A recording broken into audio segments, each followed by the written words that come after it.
Bonjour, bienvenue sur TV Touraine. Nous sommes dans Bonjour. un magnifique cadre du château de la Bourdaisière. Pour nos viewers, c'est un lieu où nous sommes habitués à venir. Aujourd'hui, c'est pour un événement particulier, c'est pour une murder party. Pouvez-vous, s'il vous plaît, vous présenter et présenter l'animation et l'organisme qui l'organise? Et oui, donc cette murder party se déroulera donc au château de la Bourdaisière et donc nous sommes le pays d'art et d'histoire Loire-Touraine. Lauriane Kael, sa chef de projet, et donc c'est une action très spéciale pour cet été que nous mettons en œuvre donc dans ce magnifique domaine de la Bourdaisière. Et il y aura d'autres murder parties ailleurs sur le Oui, territoire il y en qui vont aura. faire, Tout à fait. Il y en aura deux autres en réalité. L'une qui se déroulera à Amboise le 26 juillet dans le musée d'art et d'histoire de la ville, voilà. Et puis le 8 novembre, il y en aura encore une troisième, pour ceux qui ne sont pas là cet été. Eh bien, retenez cette date, le 8 novembre, ça sera dans le magnifique cadre de l'hôtel de ville de Bléré, qui est un ancien hôtel particulier du 19e siècle, également très joli décor. Voilà. Qu'est-ce qu'une murder party? Wow. À 10 points, qu'est-ce qu'une murder party? Une murder party, c'est une enquête spectacle. C'est une enquête où le public devient joueur. Le public, donc, est complètement actif. Il va y avoir des personnages, il va y avoir une mise en condition, une présentation d'un crime ou d'un meurtre. Là, je parle d'une façon générale.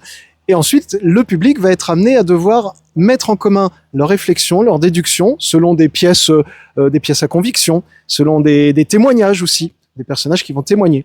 Et vont devoir ensuite tenter de trouver la clé de l'énigme, de savoir comment le meurtre ou la disparition s'est passé. Comment est née l'idée d'organiser des murder parties? Ah, Nathalie, Je veux bien. tu veux bien?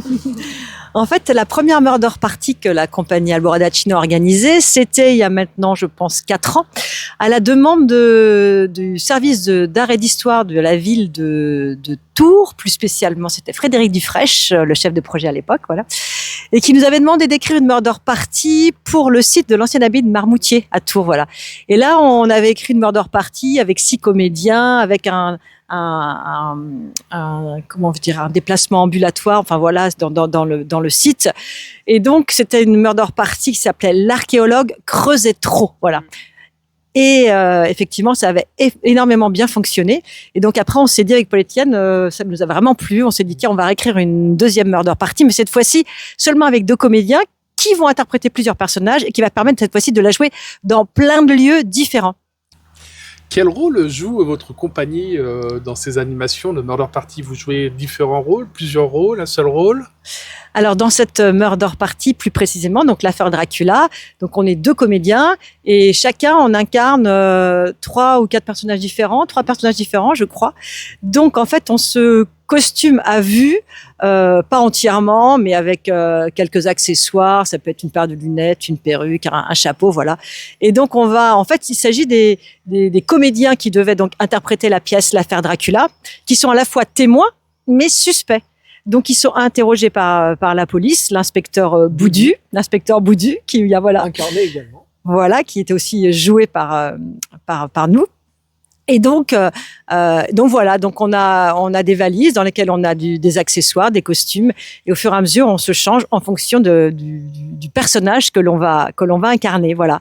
Et petite anecdote, puisque donc c'est une murder party que l'on a joué déjà dans plusieurs lieux, des personnes à la fin, pour rire, mais ils nous disaient qu'effectivement c'était difficile notre murder party parce que comme on incarnait les personnages et qu'on se changeait à vue, les gens étaient des fois captés par la façon dont on incarnait le personnage et n'avaient rien noté à la fin du témoignage parce qu'ils nous regardaient en disant mais c'est fou, il faisait ça, puis maintenant il est comme ça, puis il prend cette voie-là.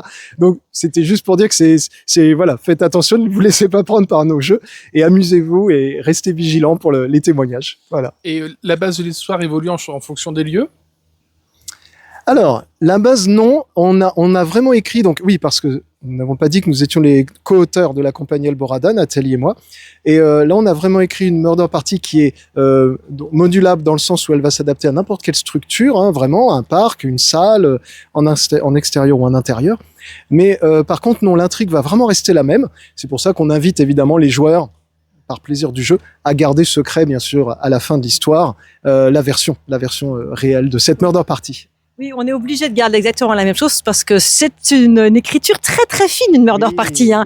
Tout est hyper bien calé, bien précis pour que les joueurs puissent trouver la solution à la fin. Donc on peut pas du tout changer quelque chose comme ça et improviser parce qu'il faut que ça soit hyper bien calé, sinon les gens vont s'emmêler les pinceaux et vont pas pouvoir résoudre l'énigme. Donc voilà, c'est un gros travail d'écriture en fait. Hein. Voilà. Et il n'y a qu'une solution. Voilà, et une seule solution. Et sur le lieu magnifique qui est le château de la Bourdaisière qui nous accueille aujourd'hui, le site est tenu secret ou on peut dévoiler peut-être en sous-sol, peut-être dans le château, peut-être dans le parc?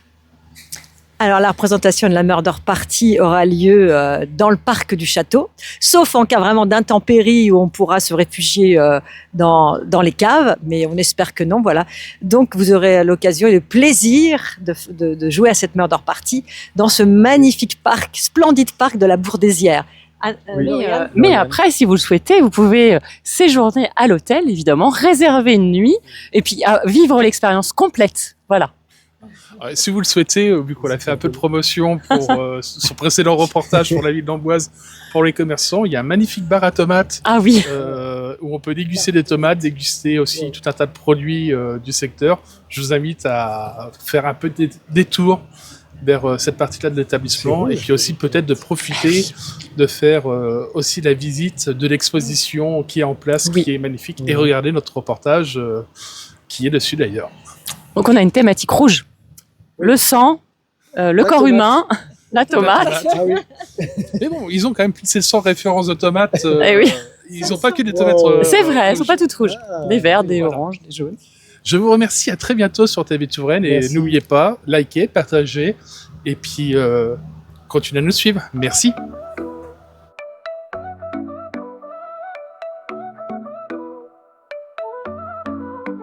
Dans les ruelles de la Touraine, sous les châteaux et les plaines, TV Touraine fait battre le cœur d'une région pleine de splendeur. Reportage, interview en lumière, histoire, talent qu'on éclaire.